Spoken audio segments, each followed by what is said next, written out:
100 күндік асқа шақыру. Айтымбетов Сүндетәлі Пернеханұлы.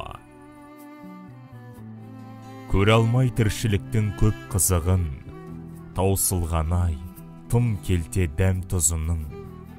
Жарқырап келе жатқан жұлдызымен, әттең ай, ерте сөнді от ғұмырың.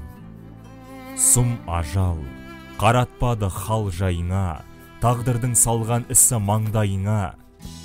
Мәңгілік сағынышқа айналдың ау, кеткенде жан тапсырып жер қойнына. Сағынышпен өткізіп әрбір таңды, жақындарың жабырқап еске алады. Жүректегі өшпейтін асыл бейнең жадымызда мәңгілік сақталады. Құрметті ағайын туыс бауырлар, құда жекжат, дос жаран және барша көз көрген жамағат. Сіздерді ардақты ұлымыз Айтымбетов Сүндетәлі Пернеханұлының өмірден өткеніне орай 100 күндік асы берілетінін хабарлаймыз.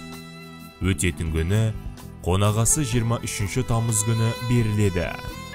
100 күндік асы 24 тамыз күні сағат 12:00-де өтеді.